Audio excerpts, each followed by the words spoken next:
said and done, he probably was in the utility department for 50 years. 40.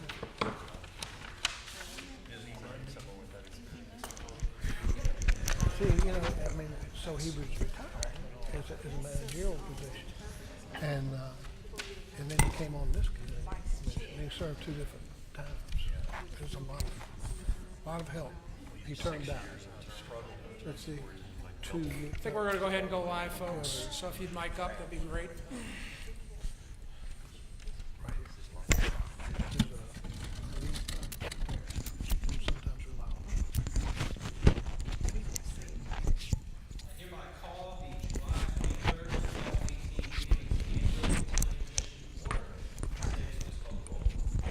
Ms. Kane? Here. Mr. Dobbins? Here. Mr. Donahue? Here. Mr. Eads? Here. Mr. Reynolds? Here. Mr. Nicholas? Mr. Shanks? Here, Ms. Williamson Branch? I'm sorry? Ms. Williamson Branch? Here. Okay, is Officer Election Day. As you know, it is the duty of the Utility Commission each year to elect 1 chair and 1 vice chair for a 1-year term. We're about to start nominations. When I open the floor, please if you have a nomination, say the name of the person you wish to nominate. Nominations do not require a second. We will begin with nominations for chairman. Does anyone have a nomination for chairman of the Danville Utility Commission? I nominate Mr. William Donahue to continue as chairman. We have a nomination for Mr. Donahue. Are there any further nominations? Hearing none, we'll close the nomination period and proceed to a vote. Please vote for the name of the person you would like to be chairman. Ms. Davis? Ms. Kane? Yes. Mr. Dobbins? Yes. Mr. Donahue? Yeah, Yes. I'm sorry. Say the name. The name, I please. apologize. Ms. Kane? Mr. William Donahue. Mr. Dobbins? Mr. Donahue. Mr. Donahue? Mr. Donahue. Mr. Eads? Mr. Donahue. Mr. Reynolds? Mr. Donahue. Ms. Williamson Branch? Mr. Donahue. Congratulations, Mr. Chairman. We will now open the nomination period for vice chairman. If there are any nominations for vice chairman, please state the name of the person you would like to nominate.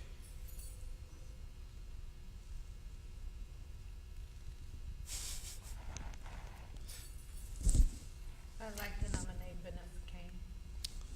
We have a nomination for Ms. Kane. Are there any other nominations? Hearing none, I'll close the nomination period and we can proceed to a vote. Ms. Davis? Ms. Kane? Miss Kane. Mr. Dobbins? Ms. Kane. Mr. Donahue? Ms. Kane. Mr. Eads? Ms. Kane. Mr. Reynolds? Ms. Kane. Ms. Williamson Branch? Ms. Kane. Congratulations, Madam Vice Chair. Mr. Chairman, I'll now turn the meeting back over to you. Thank you very much, sir. I appreciate it, Mr. Dodson. So, are there any other announcements that need to be made at this time? I would recommend recognizing our new utility commissioner, Mr. Bert Eads, replacing Mr. Turpin as our Pennsylvania County representative, or our county representative. So welcome, Mr. Eads. Thank you. Very pleased to have you with this commission, and we look forward to your participation and your guidance as part of this team that works on behalf of all the constituents of the utility. Great to have you. Thank you. It's a pleasure to be here. The next item that we have on our agenda is this review of the minutes of the June 25th, 2018 Commission meeting that are in your packet.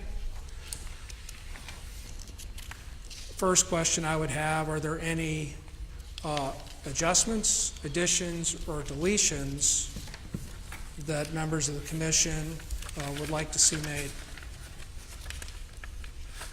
Mr. Chairman, I move the minutes be accepted as presented. There's a motion by Mr. Dobbins to accept as presented. Do I hear a second? I second. Any further discussion? Janet? Ms. Kane? Yes. Mr. Dobbins? Yes. Mr. Donahue? Yes. Mr. Eads? Yes. Mr. Reynolds? Yes. Ms. Williamson Branch? Yes. Thank you very much. I appreciate it, Ms. Davis. The next item that we have on the agenda is a review of the utilities financial statements. Good afternoon.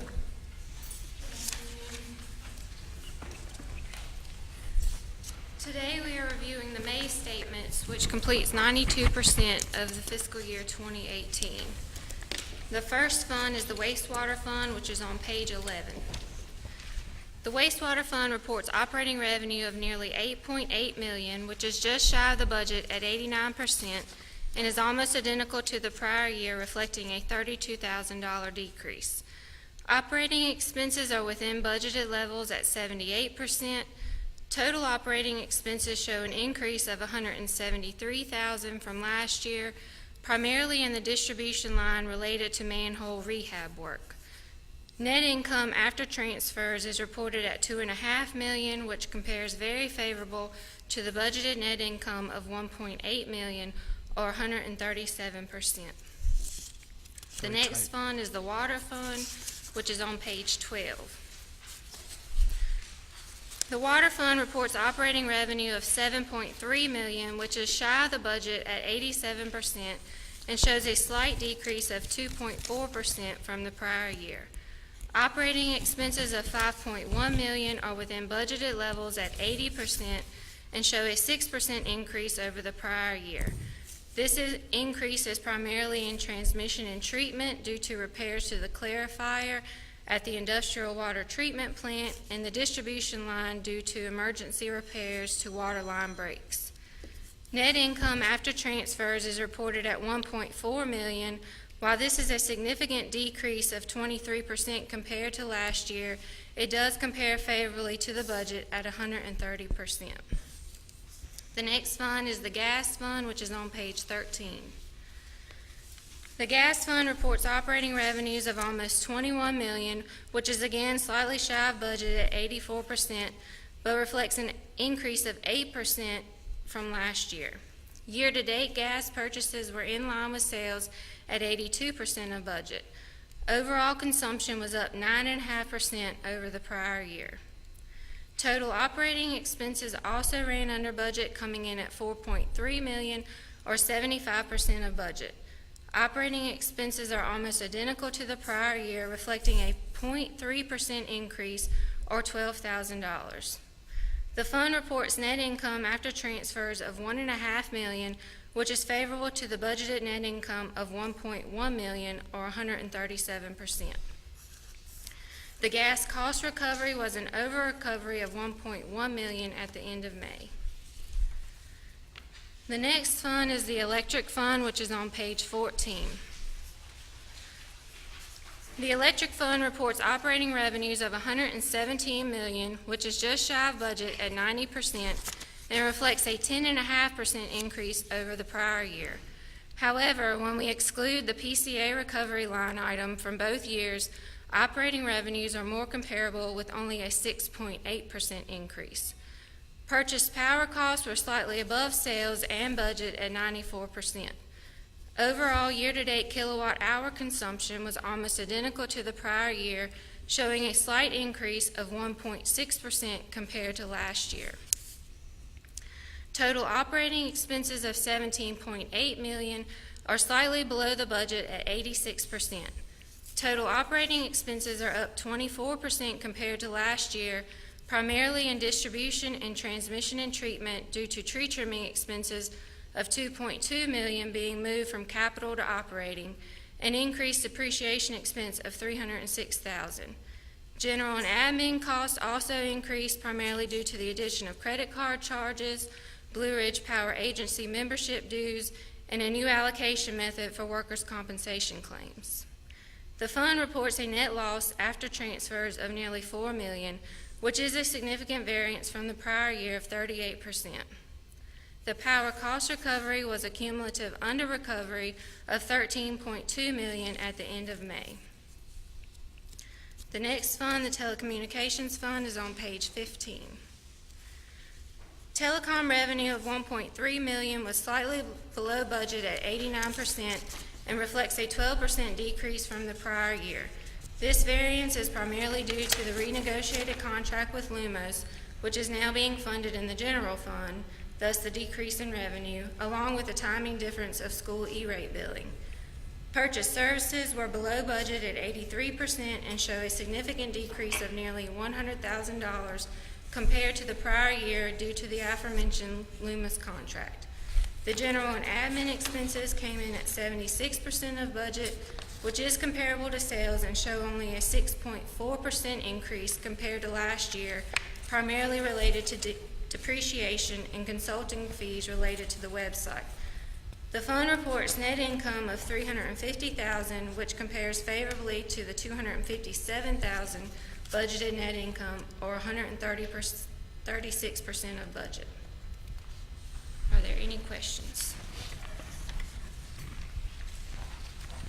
Yes, with regard to the electric fund, that's through the end of May, so I guess you can pretty much say we're going to be in the hole for the year.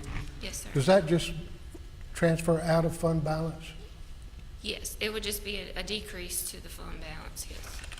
And does it look like somewhere around 3 million by the end of the year? We projected last month 1.7, by the time you subtract operating, what's left over in operating. Okay. January was a big reason that we're still working on the revised power cost adjustment worksheet that we tried to have for this meeting, but we were close, but we'll have it for next month. That will,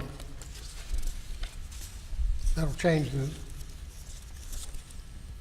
the thought process on the power cost adjustment. That'll probably be going back up some more than already projected.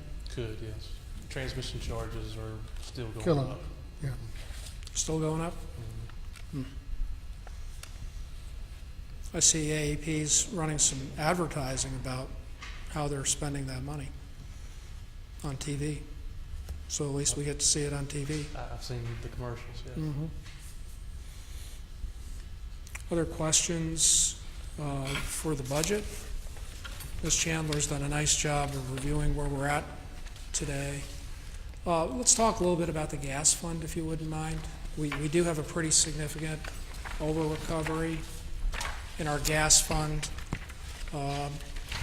Looks like, so the PGA, or which is where the gas fund over or under recovery is tracked, is on page 17. And we're at 1,127,651. So as we look at where we're going to end the year in gas, I assume we're still going to be pretty healthy, but that's being helped a little bit by that over recovery, correct? That's correct. I would imagine some of that was due to the higher cost of gas, well, the higher usage of gas in the wintertime months. The PGA is allowed to grow plus or minus $2 million. So we're looking at, We're in the band. we're in the band, and we're looking to possibly narrow, make that even more fine, that number to make the cost more accurate. So we're looking to take that plus or minus $2 million and even shrink it to more accurate ranges. So we're working towards that. I think we're doing a pretty good job on this. Yeah, I think we can. All told. Yeah, we're making even more steps to be even more efficient. And since we do have a new member of the commission, if you could just talk about the electric power cost adjustment just a little bit more, I think that would be beneficial at this time. And how that's tracked on page 18 and page 19, just so they have an understanding of what the difference is between those two exhibits. On page 18, the power cost adjustment is, we're still collecting a deficit balance from years ago where some of our generation projects came on late. We had a 2014 polar vortex that added to the deficit balance. We were hit this year as well with January charges. It was additional $3 million on top of what we budgeted for. So all that gets tacked on to what we call the PCA, the power cost adjustment, and we recover that over a period of time. At the end of May, the balance was $13.2 million. So our goal is to have that fully recovered within a plus or minus $4 million bandwidth by December 2020. So $13 million is a pretty large sum of money. What's the plan to recover that? How do we recover that much money? We do it through our operating budget, whatever means we can, but mainly through adjusting our power cost adjustment Okay, that's affected by through rates. Which is above the base rate that's charged to each individual customer class. Okay.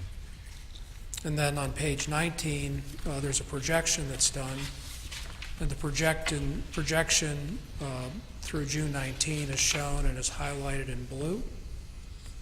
See. And then the table is built to actuals, which reflect the numbers from page 18. They're carried down to this exhibit. And you can see that right now the projection based upon how the PCA plan has been set up is falling short of our goal.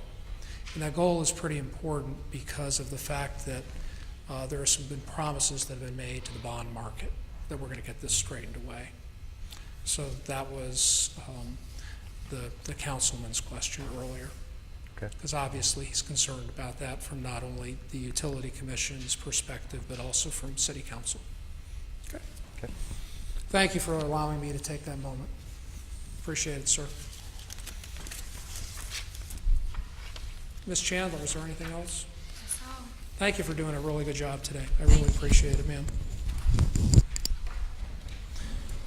Next on the agenda, we have a discussion about the Gamewood and Danville Network Access Agreement. This should be interesting.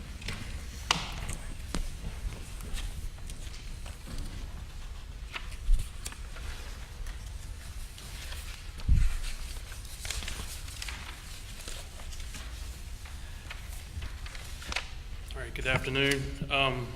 Gamewood has been on our fiber optic network for about 10 years. They've been an anchor service provider. It's came to our attention that our current network agreement has expired, and we're looking to renew with them for another 10-year period. So we've made some changes to the existing agreement, basically remove Danville Utilities, which is not the official entity of the city. It should be the City of Danville. Replace Danville Utilities with the City of Danville, and added a clause at the end describing what their services are. I can point you to the right page. It's on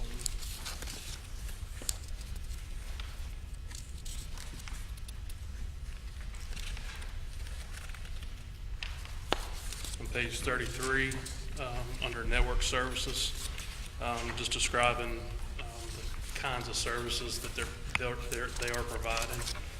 Currently, they're providing TV, telephone, and internet to a number of businesses and a growing number of residential customers. So they've been a very good partner with us, and we look to continue the relationship. We'd like your support in recommending that we move forward with the agreement and build on our relationship. Mm-hmm.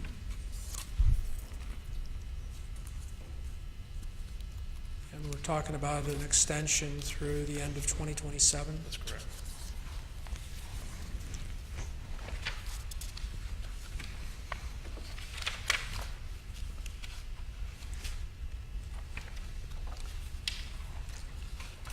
I'll be glad to answer any questions. There is a motion on page 21. So how does this tie into the, if at all, into the governor's initiative to expand last mile coverage for the citizens of the Commonwealth? Is there any tie between his broad initiative and this agreement? Well, the Danville network certainly falls in line with what the governor's mission is to get connections to the end customers better than DSL and wireless. So this certainly does make it take the first step in getting fiber to the home and pushing the governor's mission and bringing broadband to any parts of Virginia. So we're looking to build on our current success and deploy as quickly as we can financially, within our financial On our financial means. means, yes. Mr. Shanks? Yeah, I just wanted to take this opportunity, since we are talking about Gamewood and their contract, to thank them for what they provided our community. They were available to use this network and bought into it. And I've been a member or a customer of theirs for over 2 years now. And I was fortunate enough to, I guess it may even be 3 years, I'm not sure, but I was fortunate enough to live in a location where the city provided the fiber earliest in the game. And their service has been tremendous, and that's been a considerable cost savings to have the internet, the cable TV, and the telephone all on that one service. And it's been very good service. And I just have to say Gamewood bought into that. They invested in it from their side, and they provided an awful good product. And I just want to say thank you for that. I know they're not here, but I wanted to pass that along. I do have a question or two. Yes, Mr. Dobbins. On page 29, and there may be other places in this agreement, there are certain requirements that are required of Gamewood. Specifically, and my question is Section 11, insurance. It mentions a number of types of coverage that must be maintained. And I know at the bottom of 29, Section 11E, proof of insurance required. It requires before commencing any operations under this agreement, Gamewood shall furnish to the city these different certificates and endorsements. But I guess the concern I would have is, are those coverages being monitored to make sure they're being maintained over the life of this agreement? Because there would be a number of documents required to be received periodically to evidence all these coverages.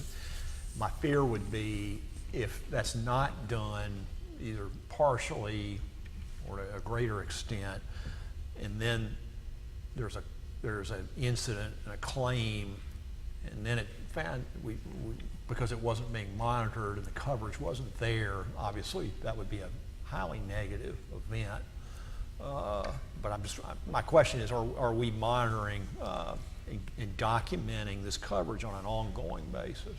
No, but with the new agreement, we will monitor on an annual basis the requirements set forth in the contract. That would be important. Because I always think of some of the people that do tree work around here, and some of them who say they have coverage, which is not always the case. Most of them do. They say they do, but there have been cases where they haven't. And after an incident happens, it's too late. You can't go back and fix it. So it's pretty important stuff. Good.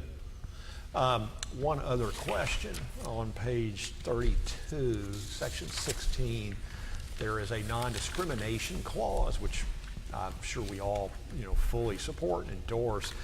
But it doesn't. All it just says in the event of discrimination. It doesn't say what the standard is. There can be allegations that are later may be proven or disproven. And I think about this especially with some of these sexual harassment suits, allegations, and I'm not sure reading that particular item under section 16 on page 32, the first one. It just makes a broad reference to that issue, and then it says the city has the right to terminate, but there is no mention of who determines how that gets processed and adjudicated in effect. This is more in relationship of how do we connect to customers. We do not discriminate based on who they are. I see your point, but the wording doesn't really reflect the fact that it couldn't be, personnel related as well. It says against any person because of those restricted classes, and that's all it says. It's so vague, I don't know how it would ever get handled effectively. And there should be a way to handle it effectively because, for a clause like this, it should have some teeth in it to be effective. If we found that they have violated this section of the agreement, we would want to meet with them, work it out. If we couldn't, we would determine they were in breach of contract or breach of the agreement, and then work through those measures which are defined in other parts of this agreement. But when we say we would talk to them, talk about it, there's no determination by who, how, or why, how that would happen, and that leaves a lot of space for interpretation and I think frankly a mess if it ever became a real. Yeah, I think it was left vague because there is no one specific situation there that we can describe that with. This is basically. Well, I'm not talking about a situation being vague. I'm talking about a process and how it's determined, what the standard is, and who This is determines it. boilerplate language that we use in all of our agreements. Well, that doesn't make it good or effective. Okay. We can meet with legal and review that clause. Yeah, for it to be meaningful, I think that just needs to be spelled out a little better. Okay. To be honest, because I think anyone would look at this and have the same question I just brought up.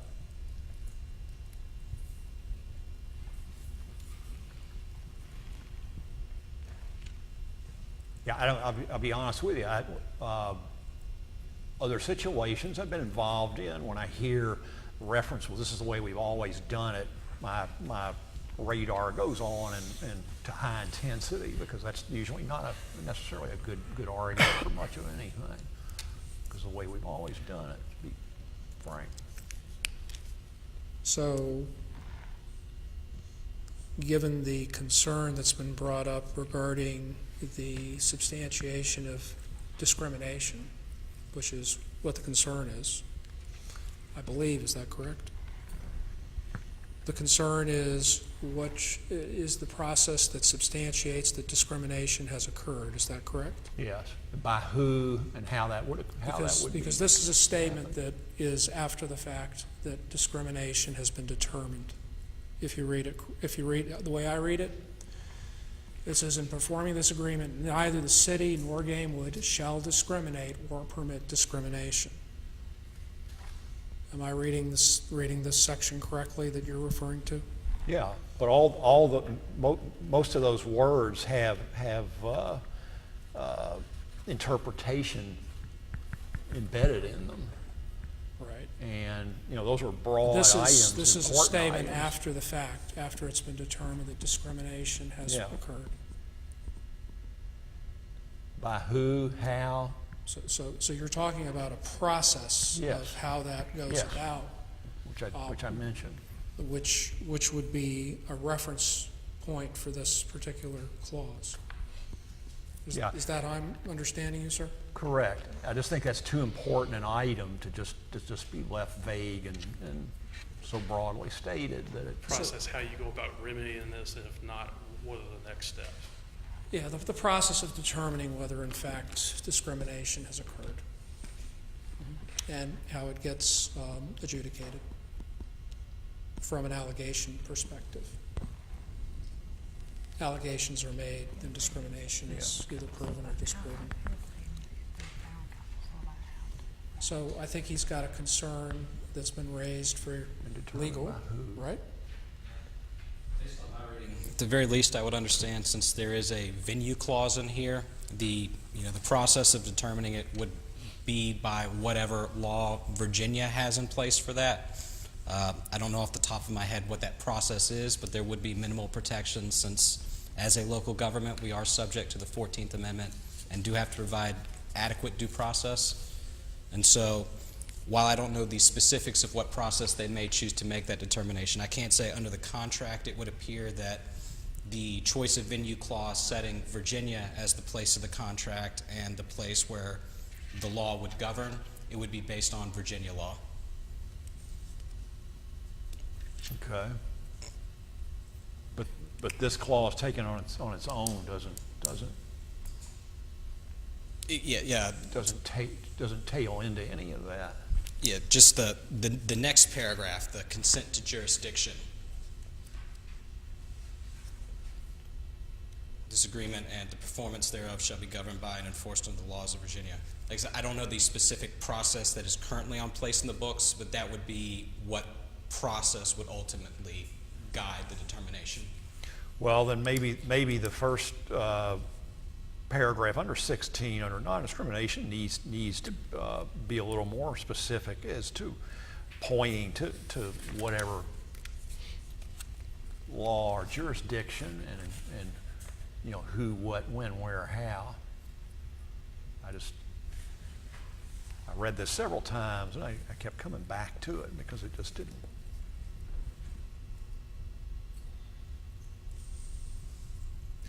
We can take this back and I think it's beef up certainly that. worthwhile taking back and, you know, understanding the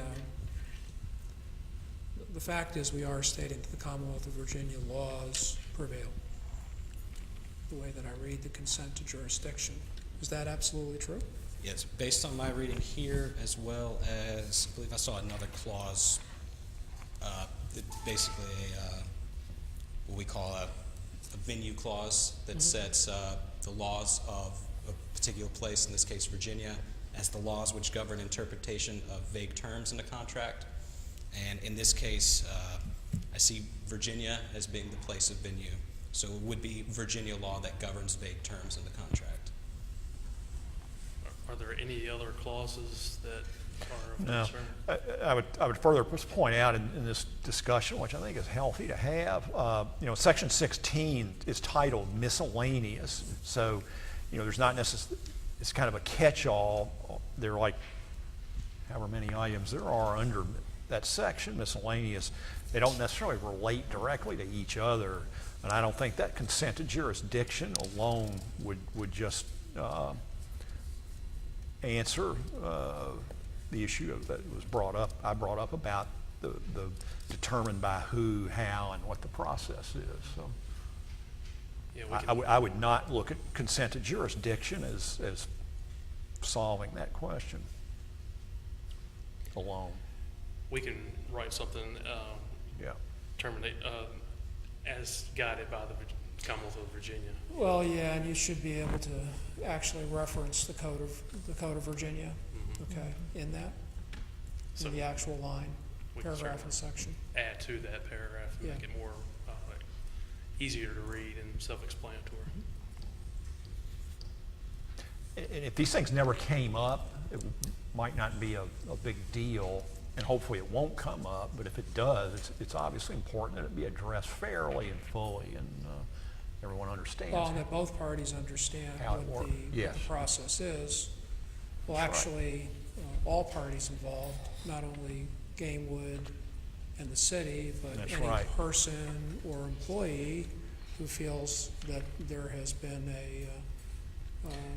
And to an that, act that is inappropriate. to that excellent point, it should be consistent with other departments or subsections of the Absolutely. city. But it should be citywide, I would think.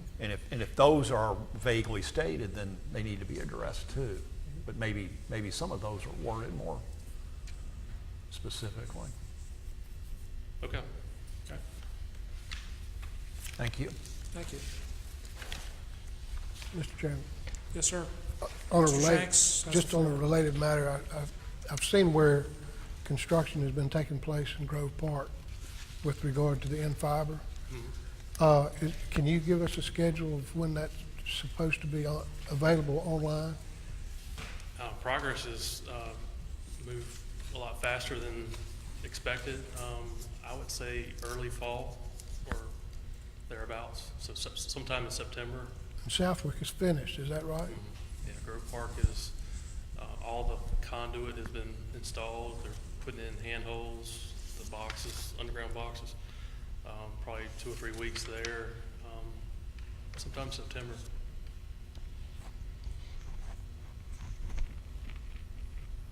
Thank you. One small question. Absolutely, Mr. Eads, you have the floor. Just a question about the length of the contract. It seems just a little uncommon to have a contract that lasts for so long. I'm just curious the background of why we commit to almost a 10-year contract. Not a lot changes with service providers as far as our relationship. It remains pretty solid throughout the term.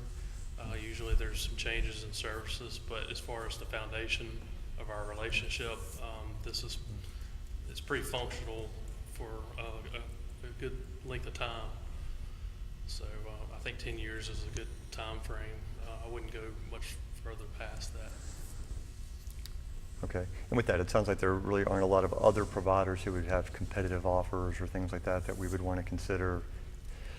We would extend them the same offer.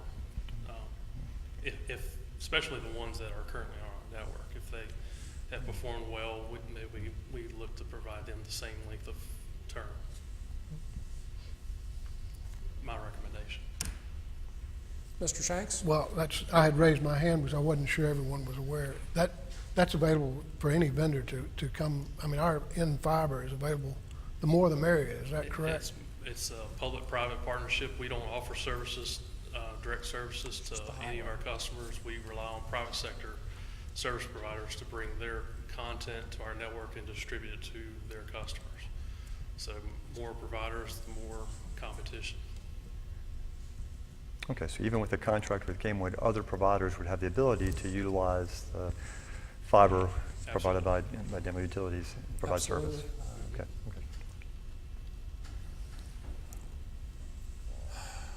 Well, we have a suggested motion, but I'm not sure if we can actually act on it today, given the question that was brought up regarding the terms and conditions of the contract. I would recommend delaying it till August. Let legal work through the one clause, and we'll bring it back in August. I think that would be wise. Okay. Okay. But hopefully we won't have as lengthy a discussion at our next meeting. But I'm not sure. It'll be interesting to see what we find in the Code of Virginia. Yeah. So it'll be educational for all.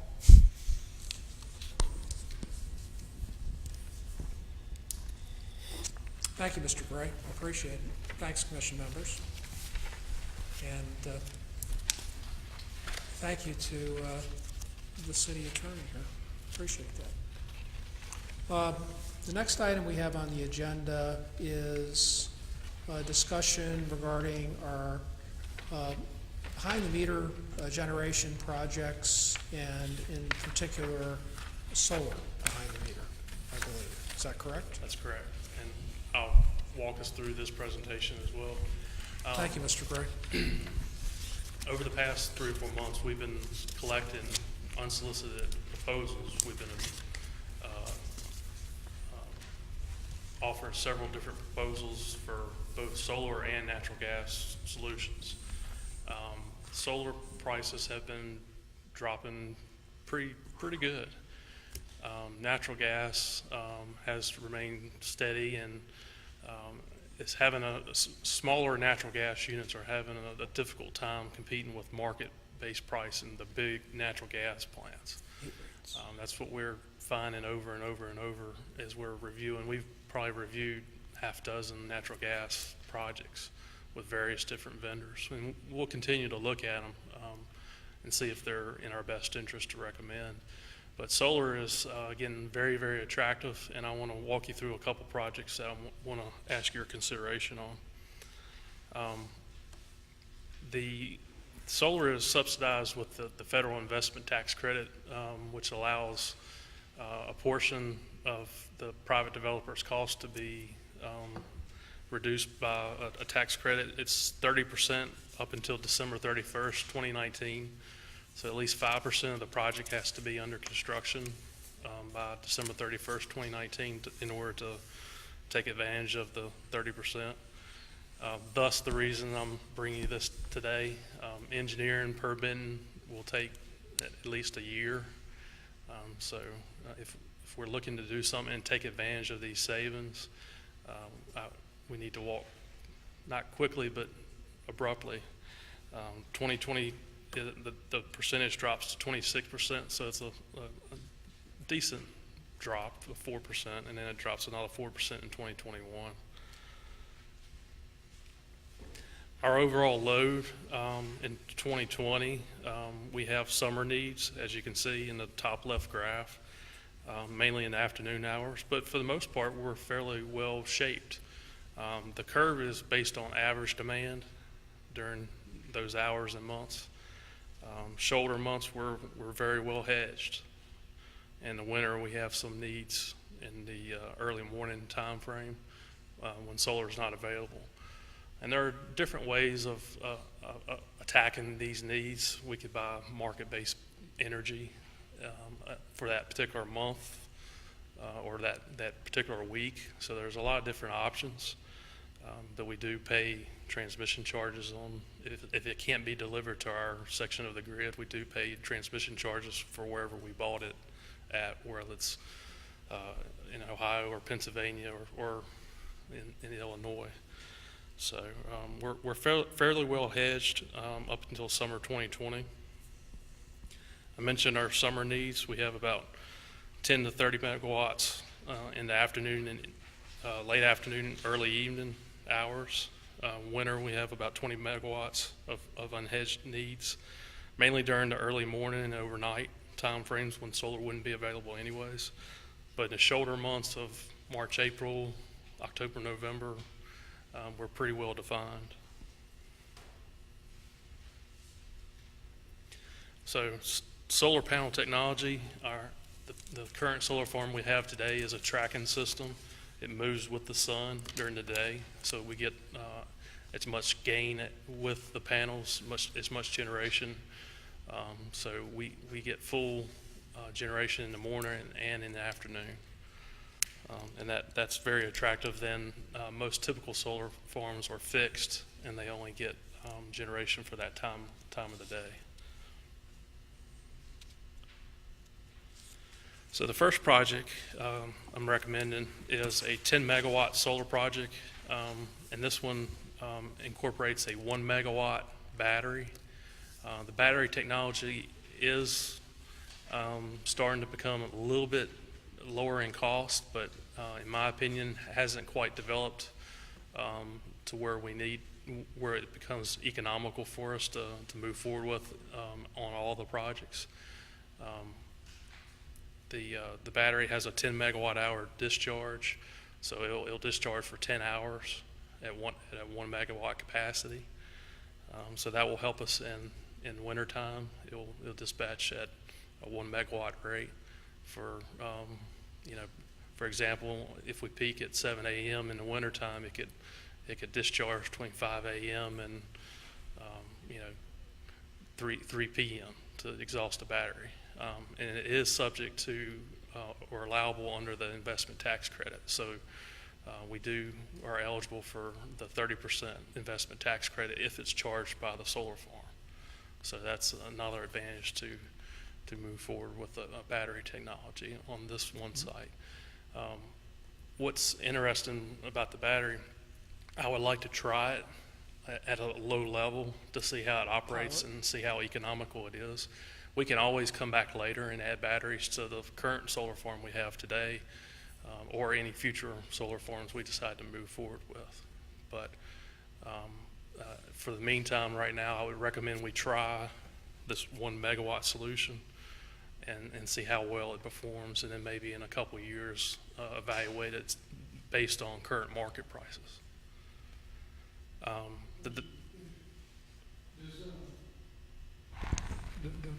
4697 compare with what we're getting with the Ringo plant, or is it more than Ringo? This is less than, Less than Ringo? and I'll go to that here in just a second. Okay. Mr. Chairman, as I was going through this, I had some other questions, and I hope I can, instead of going to the end. I would suggest that we go ahead and ask the questions as we're going through it, so we remember them, rather than wait till the end, if you don't mind, Mr. Gray. Sure, go ahead. Do you have any other questions? Not yet. Okay. So the first project I'm recommending is with the current developer that we have the Kentuck project with, Turning Point Energy. It would be a 25-year agreement There's no upfront investment, no capital investment on our part. We pay for any generation that's provided from the site. The developer doesn't make any money until they produce a kilowatt hour. So it's a win-win for both of us. The more they generate, the more we buy, the more we save on transmission and capacity costs. The two options that they've proposed is a solar-only option, which is $46.97 for just 10 megawatts of solar, or $50.37 per megawatt hour for 10 megawatts and the 1 megawatt battery. So overall, that means for the solar-only option, if you subtract the transmission credit, the capacity credit, and any ancillary and solar renewable energy credits, it equals out to about a net of $9 a megawatt hour, which is lower than anything I've seen It's incredible. in a long time.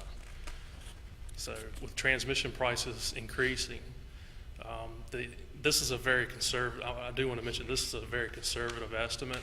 With transmission prices increasing and could increase more based on our assumption, that $9 may wind up being $4 or $5 or even less. So we don't know what the future holds us, but we're in the single digits, and you often don't see prices that low. Question. Yes. So are you proposing that this be a purchase, everything they produce? Yeah, it's a purchase power agreement. But you're purchasing the entire output. So what about the shoulder months when we're already have enough under contract? We would sell it back into the market at $30 or Make a little $35. money. So we'd be, okay, that works even better. So in other words, we've got, this works well because the Morgan Stanley chip is offline. I mean, we don't have that in our portfolio anymore. Yeah, this is really part of one project in anticipation of the Morgan Stanley block expiring in 2021. Oh, we still have it in 2020? This project would come online sometime in the summer of 2020, but this is in anticipation of that block expiring. This would replace a portion of that. I think his question is 20 or 21 that the block expires. It expires January 1st, 2021. This would come online summer of 2020.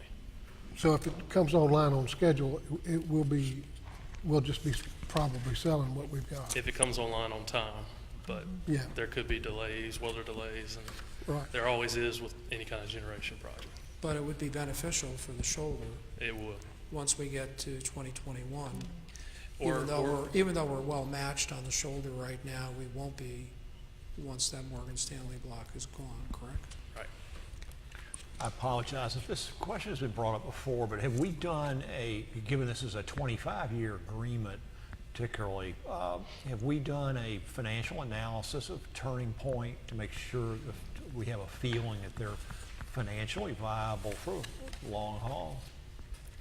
Well, what they did with the first project, they will likely turn around and sell the agreement to AEP or Washington Gas and Light, an investor who will want to own and operate the site for the long term. They're more or less a developer. They get the agreements, get the project up and running, but they'll likely turn around and sell it to a well-known investor.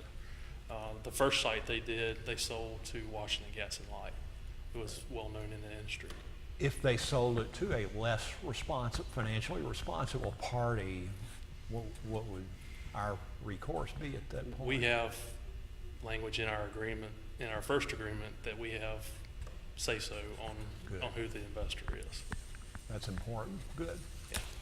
Yeah, well, WG&L is a pretty darn good outfit. I know them pretty well, personally. Could we go back to the shape curves just for a moment? Yeah. So if you look at these shape curves, I just wanted to take a moment here. If you look at how these are built up, all the colored blocks are what we have in terms of agreements, but the lines are consumption. Okay, so as you look at the shoulder, when Jason had covered a couple of slides ago and said, well, the shoulder's covered, it is now. But it won't be once that gray block of Morgan Stanley drops out. And that's shown on a future slide. I just thought I'd kind of go back. New person. Okay, thank you. Well, that's a different Morgan Stanley block, isn't it? It's the one that expires on December 31st, 2020. Okay, I misread that later, on a later slide. That's why I wanted to come back to it. Okay. Okay. My last question, if we're buying this to help cover the peaks, we're still gonna have to spot buy if there's bad weather or cloud cover for some of that period of time? We will likely have needs in the wintertime, and we can purchase power blocks for shorter periods of time, maybe just for that particular month or 2 months. Okay. But the solar farm would certainly be a huge resource for us in the summertime. Question on the battery. Okay. So this is a 25-year PPA, and I understand those batteries are only good for 8 to 10 years. That's right. So is this actually biased 25 years of battery? It does. It includes really 3 sets of batteries. Three sets. They'll be recycled. A new set will come in at 8 to 10 years, and then likely a third set will come in year 20 or thereabouts, and keep that full length of time going. Great. Good question. Thank you, sir. Perhaps the technology would improve too over that time, or Maybe. Oh, it should. Good point. hope. We could add battery capacity down the road as technology improves. If we want to build on this battery system, they're easy to add on to the system. We could add onto the 1 megawatt and make it a 5 or a 10 megawatt battery. I truly believe that the prices will be coming down drastically in the next 2 or 3 years, and I would like to do this 1 megawatt trial just to see how they perform, especially in the wintertime.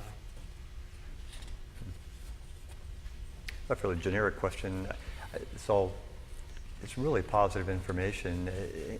In your estimation, is there any negative to this relationship, to this contract? I have a slide here coming up on risk. You I can have a discuss few- that. Yeah.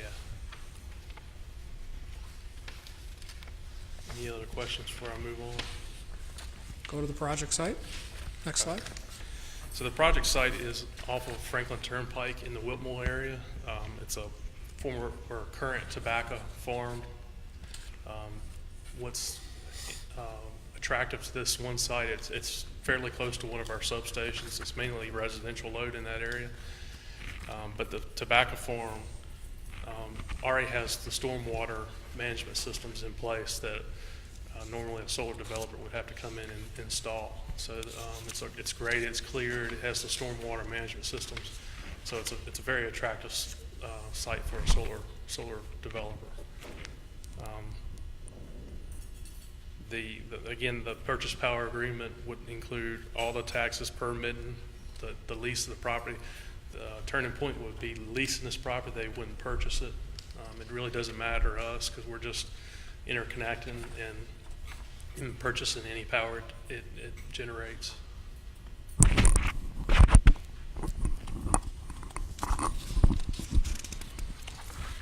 Any questions before I move on to project 2? Nope. Okay. Next project is with Strata Solar. Strata is well known in the solar industry. They've done several gigawatts of solar installations across the country and I believe 25 states. This is also a 25-year purchase power agreement. We would also not be required to front any kind of capital investment, so we would only be required to purchase any generation from the site. The site is what's currently known as the Ringgold Golf Course. It's been for sale for some time now, I believe. But same size site. It would generate about 24,000 megawatt hours a year, similar to the first project, similar capacity factor. Their proposal is a little different. They proposed a solar-only project which is 12 megawatts at $49 a megawatt hour. And then they proposed which is very rare in my opinion, a de-escalating price of $57 a megawatt hour at a negative 2% per year, which on average makes it $46 a megawatt hour. So you start at a higher rate, and by the time you end, you're at a much lower rate, which is I think $35 a megawatt hour. Is that a guaranteed annual escalation, or is that a guaranteed ceiling? That's a guaranteed negative 2% de-escalation So every year. it's a guaranteed It's a negative. stair It's step not down. a ceiling. Okay. Not subject to any of their cost reduction or any, just period. Say that again, I'm sorry. It's not it's not subject to any cost reduction or particular operating characteristics on their part. It is a flat 2% reduction. It's a flat 2% per year. reduction. A lot of these solar developers like to have their revenue up front and then be able to invest it in other projects. Right. I'm okay with that. As you can see, the average value is $46 a megawatt hour, which is slightly lower than the first project. Yeah. Mr. Chairman, Yes, sir, Mr. Shanks. if I'm reading this, when this project comes online, the difference is about $8 a kilowatt hour on a bill? No, the difference between project 1 and project 2 is $1. No, I'm talking about if you go 49 versus 57. Okay, it's $3 a megawatt hour. Okay, 57 minus 49. Oh, I thought you were talking about the 49 versus the. The reason why I point that out is we have a short-term need to get our rates reduced as quickly as possible. And although it makes sense on this project to consider the 46, the blended rate, I'm thinking, should we do that? Or should we try to take advantage of the reduced rate immediately? It seems to me that would be per kilowatt hour on a monthly bill would be, the equivalent would be about $8, wouldn't it? Compared to the first project, this would be about a $10 increase. I'm talking about between the two choices here. He's talking about the difference between the 49 and the 57 on the front end. Yeah. Given the fact that our portfolio is so expensive at this point in time, should we look more at a shorter term decision to provide more rate relief to our customer base when we're weighing our options? Did I say that okay, Mr. Shanks? That's very clearly exactly what I meant. And my point being is if we could do something immediately to help reduce our blended rate, we would. And this is the closest thing we can call immediate. It's what, 2 to 3 years out. And it's coming on the heels of the Morgan Stanley block that we're losing. But I'm thinking that as we continue to look at projects like this, then maybe the blended rate would be better. But on the very first opportunity here, I would tend to think, in my layman's position, that we'd be better off taking the $49 a kilowatt hour. Okay. Do you follow my thinking? Mm-hmm. And I'm not trying to blow a deal or go against the recommendation. I'm just saying we need to help the ratepayers quickly as possible. I understand that point. So let's ask the other question, which is, what's the current price on that Morgan Stanley strip? $63 a megawatt hour. Yeah, it's pretty good. So the difference is $50. Yeah, it would be one thing if it's, our stuff that's up over 100, like our hydro, but this is a pretty attractive strip that we have right now. It's still going to be better, going to be a lot better. The Morgan Stanley strip? I mean, yeah, this is going to be much better than, this will be better than the Morgan Stanley Correct, strip, right. but not hugely better. $50 a megawatt hour is pretty good. Is the 2% de-escalation, how many years does that last? That's for the life of the 25 years. 25 years, good. You all may have may have considered this, in financial terms, the net present value of that money today versus 5 years out, 10 years out, 25 years out, can make a considerable difference in the net benefit or lack of benefit to the provider or the city. And I'm not sure, without the math, how that shakes out in this case. 2% might be large enough that it negates the whole idea. A dollar today is worth considerably more than a dollar at year 25, a whole lot different value. So that present value notion would matter pretty significantly in this. I don't know if that was considered or not, but. No, we didn't do a net present value. I looked at it from what we're currently paying, what Mr. Donahue mentioned, compared to what it would be at the end of the term. At the end of the term, it would be $35 a megawatt hour price, energy capacity SREX. And net, that would be -2, -4. I mean, we would be profiting from this contract. Oh, yeah. Like, It's Yeah, incredible. I'm not drawing a conclusion whether the net it's a present good value position to be in. would matter, but it probably ought to be just put down on paper to illustrate that was considered, because in But any 25-year period, that raises that issue pretty does. I large. thought about Mr. Shank's point as well, with rate relief coming in 2021, if we could do something to tilt the scale immediately. It's a hard decision which one we go with.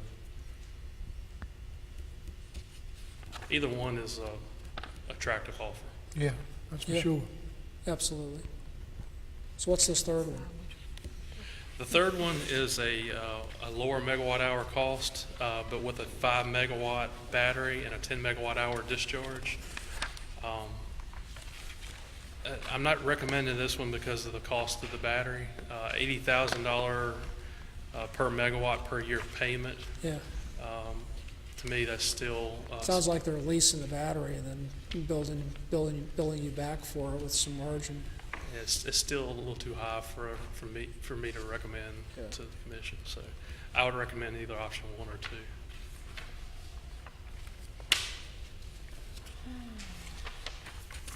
But moving down to my bottom point, the de-escalating option at -2% on average would be $8 a megawatt hour across the 25-year term. And that's factoring in transmission credits, capacity credits, and any ancillary credits. And let me reiterate, those are conservative estimates. Right. Again, I mentioned the site is the Ringgold Golf Course, 12 megawatts.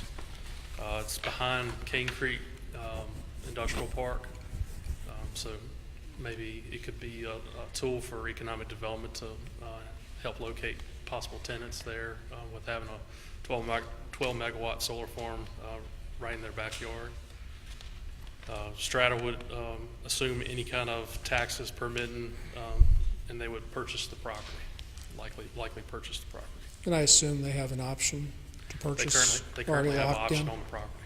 Okay. How close is this to a substation? Airside substation is less than 2 miles probably. And then Cane Creek substations is 2 miles. And then there's a lot of load in that area. That's why we're attracted to this project with the industrial customers that are in that vicinity. IKEA, Esselpropac, Nestle, and then the residential load as well. The city of Danville would be responsible for building the transmission line connecting to the substation, or is that part of this? We would assume the interconnection as far as any kind of distribution lines. We would likely split the system into 2 6 megawatt interconnections and split it and interconnect into one feeder and then interconnect into a separate feeder.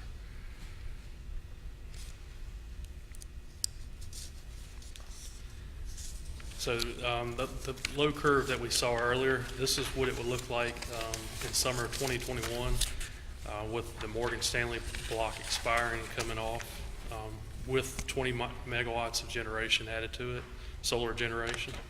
As you can see, in the summertime, it really helps us with our curve, but we still have a lot of needs going forward.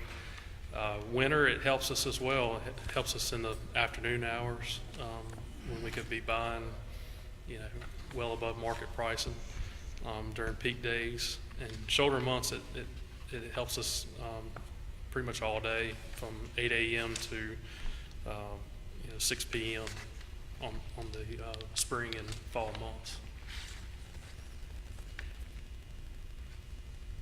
And you've dropped that nicely in at the top of the graph, so everybody knows when it's kicking in and when it should be useful for us. That's Yeah. good.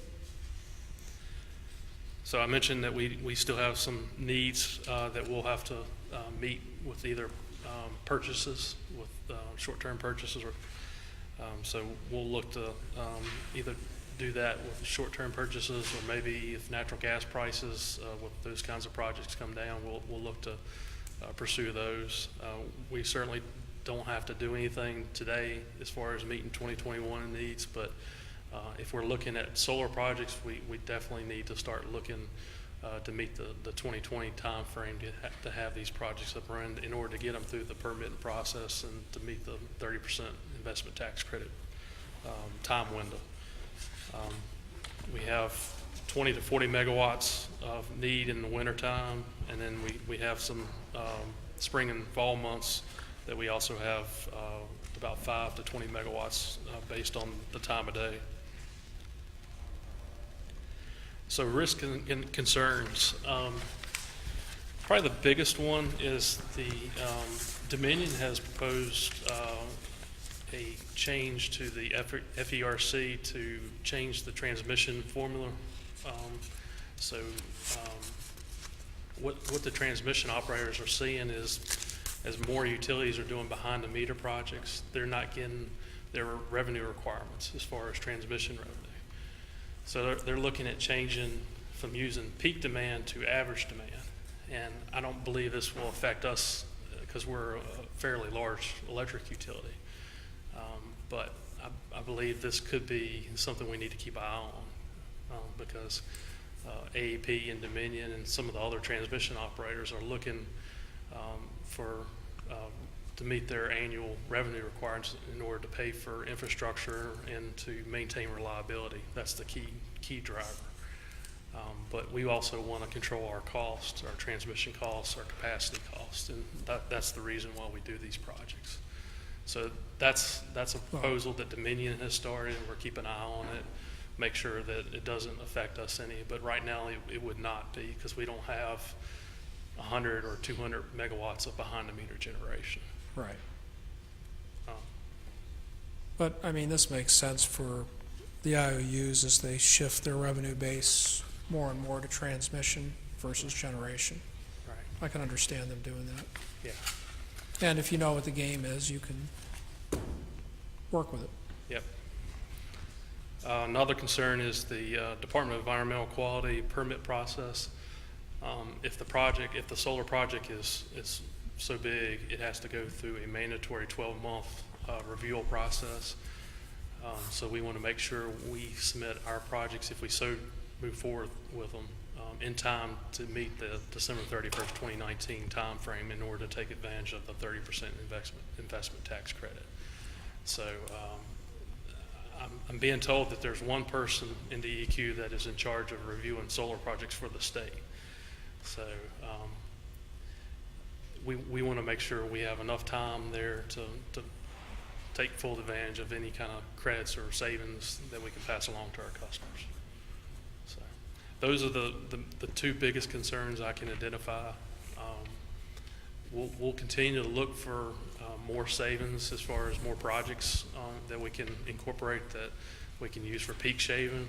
We don't have any base load needs right now, but we do certainly have a considerable amount of peak shaving needs that we will have to address through different measures going forward into future years. Kind of give you an idea, we look at these solar projects as more of a capacity resource than an energy resource. This is a graph of all of our resources from Prairie State Coal to the hydros to our Fremont natural gas plant. The gray block at the top is the Morgan Stanley block that expires in 2020. And it's okay for us to be unhedged as far as some of our energy needs. So 15 to 20% is a good place to be. Right now, with the excess fleet of gas and coal in the system, we need to take advantage of it, That's right. at least for the next 5 years. But we have a considerable amount of capacity needs, and PJM requires us to have a 15% reserve based on our peak demand. So as you can see here, we have about 100 megawatts of capacity in 2021 that we'll have to make up either through hedges or some other means. And these solar projects will add to it. If they perform well during the PJM capacity peaks, then they will add to this graph. So our current project's doing very well, and we'll add a small amount, but doing bigger size projects will certainly help with this. The two projects you brought us today, are they about twice Wingo? The current project we have is 6 megawatts. This will add 22 megawatts. So it will almost quadruple. I'm sorry, one of these two will add 20 or two, both of them combined? Both of them together. 10 and 12. Yeah. So you discussed, timing is a risk, so DEQ the permit process, and then of course there's construction and other things that could take time. And that's required for the 30% federal subsidy. If we miss the timing, so if any of these things happen, how does that impact our overall contract or our agreement with these two different supplier companies? Well, if we move forward in the next 2 or 3 months, sign a purchase power agreement, then it's their expectation. It's up to the developer to perform in that time frame. The risk is on them, not on Correct. us. Okay, so if delayed, it would delay our ability to receive power from them, but the rate would stay the same as we agreed. That's correct. But if we wait till January, then we're not going to be able to take advantage of the full investment tax credit. And all we need to do is turn a shovel, right? Pretty much. 5% of the project under construction. 5%? Yeah. I believe that can, That's more than turn a shovel, but and I believe some of that can include engineering time, so. good. That should be easy to do. Jason, again, back to the risk and concerns, the transmission formula rate change proposal, how do we defend ourselves against that? We have lobbyists in Washington through AMP that keep our interest in mind. So they're communicating our interest, and if any action is needed by us, they'll communicate it to us. So if we need to visit the FERC and object to some of this going on, we will do so. So we'll do whatever we have to if it affects us to make sure our opinion and our voice is heard, so it doesn't affect our ratepayers. Because those are pretty powerful forces that are out there in terms of what they're losing in terms of transmission with all this, take what we're trying to do here, multiply that over hundreds or thousands of utilities across the country. There's going to be a lot of pressure to change that formula, I would think. Well, right now the FERC, the chairman is resigning, and I believe the 4 members are split bipartisan. So I don't know how much work they'll be getting done until a new chairman is nominated. And right now the focus is on the Supreme Court nomination and getting that through Congress rather than the FERC chairman.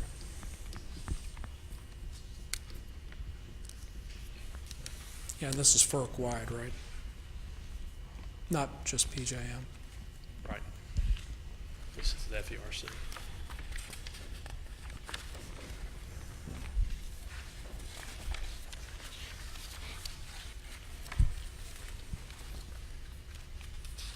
So any other questions or comments I can help answer?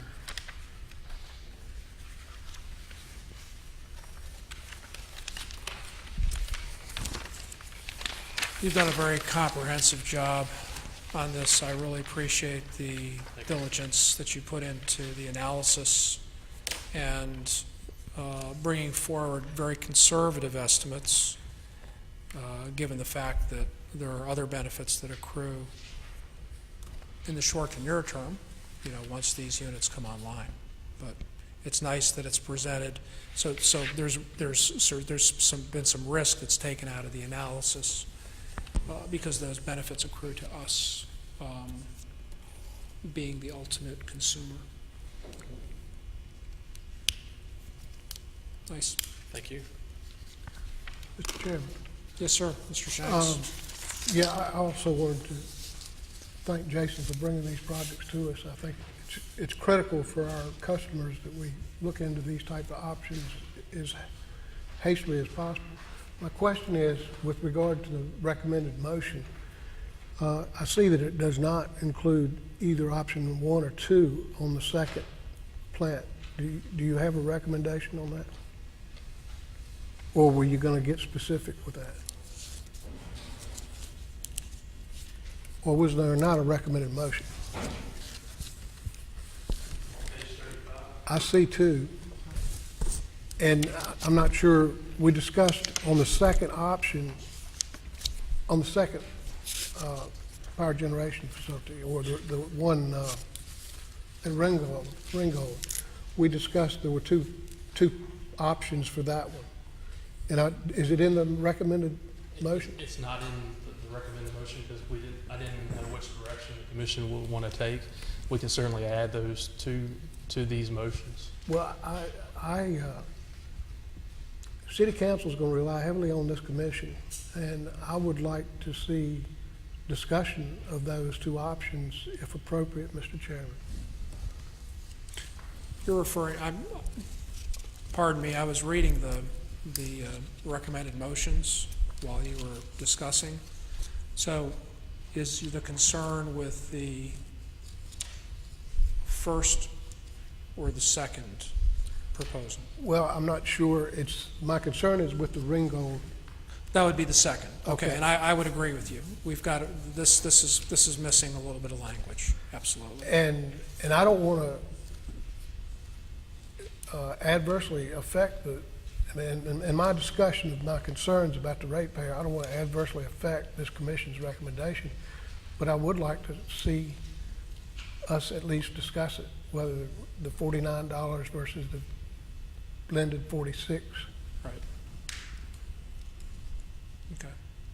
Do you want to go ahead and do the first motion? Why don't we go ahead and consider the first motion that's been proposed for us, and then we can go into the second motion and have a discussion. Okay.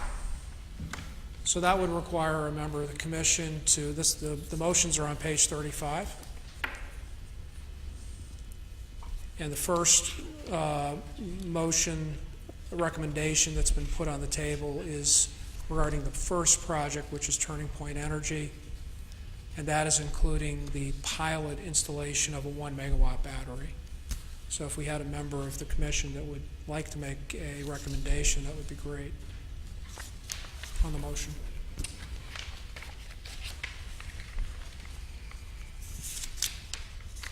I'd like to make that motion. Okay. Move Mr. that the Eads? Danville Utility Commission recommend to the City Council the Danville Utilities staff enter into a purchase power agreement for 10 megawatts of local solar generation with a 1 megawatt battery to be constructed, owned, and operated by Turning Point Energy. Okay, so there's a motion on the floor. Second. We have a second. Is there any further discussion? Ms. Davis? Ms. Kane? Yes. Mr. Dobbins? Yes. Mr. Donahue? Yes. Mr. Eads? Yes. Mr. Reynolds? Yes. Ms. Williamson Branch? Yes. On the second project, can I indulge you by labeling them as option 1, 2, and 3, and with $49 megawatt hour, solar only option is option 1. The $57 megawatt hour option with a negative 2% annual escalation being option 2, and the third option being the $47 option 3 being $47 megawatt hour with the 5 megawatt battery with a 10 megawatt hour discharge being option 3. So it could read up to 12 megawatts hour, 12 megawatt watts of local solar generation to be constructed.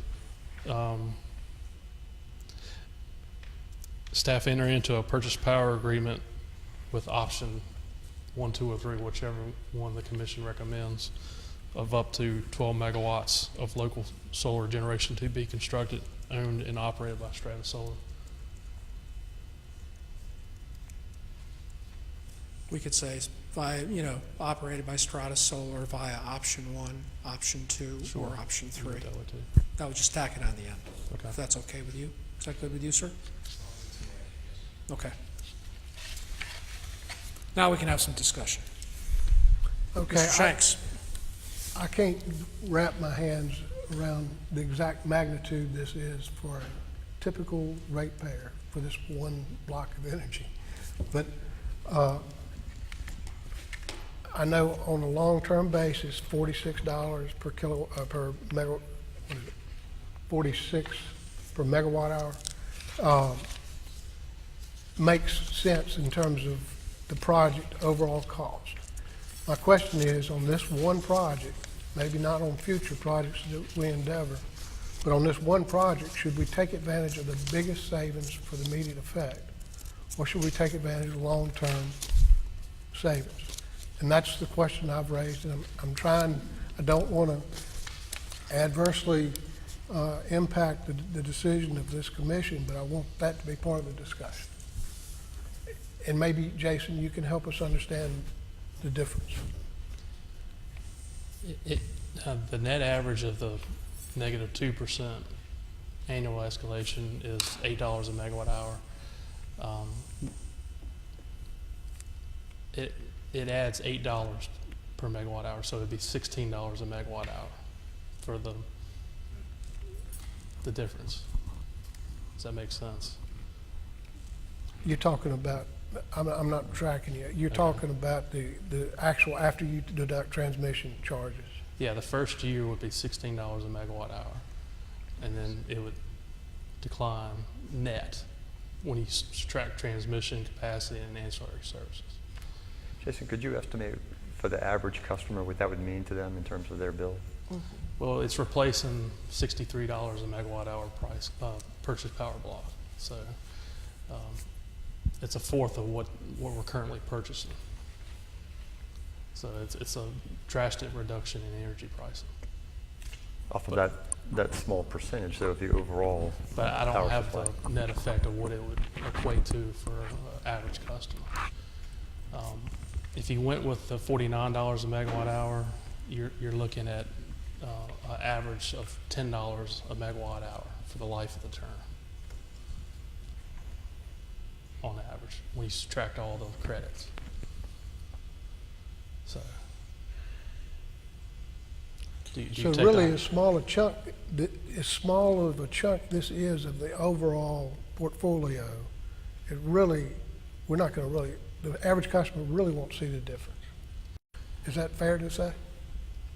Well, the first year they will, but over the life of the time, you just take you'll absorb most of the cost in the first year, whereas at the end of the term, you'll save drastically. Right.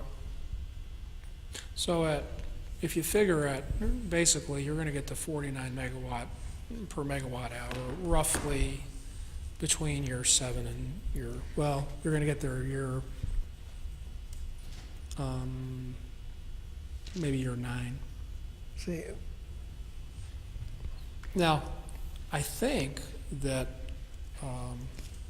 earlier, we had a suggestion that we might want to look at using a financial analysis to actually, compare this using a net present value calculation. Now, I thought that sounded pretty good. And, not being, Cost value of money. financial wizard or bean counter, it would seem that that would be a good, sound method to determine what is the best solution, short and long term, for the city of Danville and the utility customer and the base. Yeah, it makes everything apples to apples, doing it that, what you suggest. Which would give, so if we were to give you an okay to go with either option 1 or option 2 based upon Whichever one is more economical based on net present value. an NPV analysis,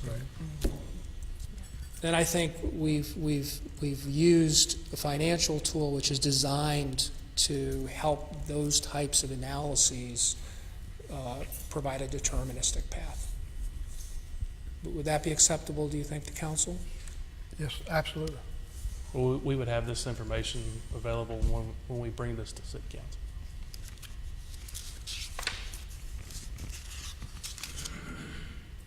So then what we would have is, you know, a motion that we would stay using at the end of Strata Solar either option 1 or option 2, dependent on the most favorable net present value analysis. Calculation? The question still remains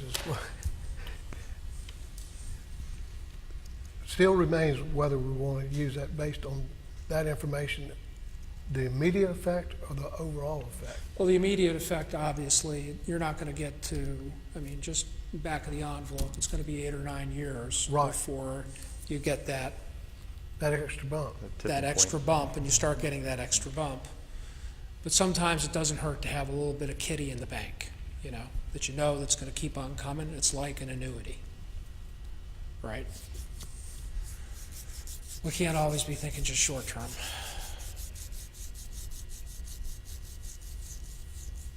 So if you think city council would be okay with that, I think this is a nice way that it could be presented, and it gives them the big picture. I think it would be, and I think, particularly since we've had this discussion, I think the commission's done its job there. Or what council would like to have done in terms of advice. Okay? So then, I would guess, Mr. Dobbins, maybe you want to make the motion? Since Help me you're, with the wording. huh? I'd be happy to if you help me with, someone will help me with the wording. So the wording on the end would be, and I'm going to ask Mr. Dotson to make sure this sounds good. We would add on after Strata Solar, comma, using either option 1 or option 2, comma, dependent on the most favorable net present value calculation. Either option 1 or 2 presented at the July 22nd, 2018 meeting. 23rd. Okay. 23rd meeting. July 23rd. That way it'll be a matter of record. Add the date. Is your idea? Add the date. Today's date. Add today's date. You want this read back? Yep. So if you would go Okay. ahead and make that motion. I move the Danville Utility Commission recommend to City Council that Danville Utility staff enter into a purchase power agreement for up to 12 megawatts of local solar generation to be constructed, owned, and operated by Strata Solar, using option 1 or 2, depending on the most favorable net present value calculation that results. As reviewed at the July 23rd B&C meeting. Yes. That's good. Second. Thank you. Gosh. Any further discussion? Do we have a second? I second. Thank She you. did. She already did. Yes, thank you. You should be seconding it after you Yeah, they work working that together together. down here. Is there any further discussion? Could we get a vote, please, ma'am? Ms. Kane? Yes. Mr. Dobbins? Yes. Mr. Donahue? Yes. Mr. Eads? Yes. Mr. Reynolds? Yes. Ms. Williamson Branch? Yes. Motion carries. Well done, thank you. Phew. Mr. Dodson, it appears that we have a closed session to go into. We have a motion prepared. Good. I move that this meeting of Dane Utility Commission is recessed and that commission immediately reconvene in closed meeting for the following purpose: discussion and consideration of the acquisition or disposition of real property for the public purpose, where the discussion in open meeting would adversely impact the bargaining position of the city and permitted by subsection A3 of section 2.2-3711 of the Code of Virginia 1950 as amended. An economic development discussion and update concerning prospective business or industry where no previous announcement has been made, and or expansion of an existing business or industry where no previous announcement has been made as permitted by subsection A5 of section 2.2-3711 of Code of Virginia 1950 as amended. Great. We need a second. Do we have a second? Second. Second. We have a second from Mr. Eads. No, just a vote. That's got to be done by roll call, does it not? Yes. You go ahead and call the roll, ma'am. Ms. Kane? Yes. Mr. Dobbins? Yes. Mr. Donahue? Yes. Mr. Eads? Yes. Mr. Reynolds? Yes. Ms. Williamson Branch? Okay. At this point in time, the commission's going to move into a closed session.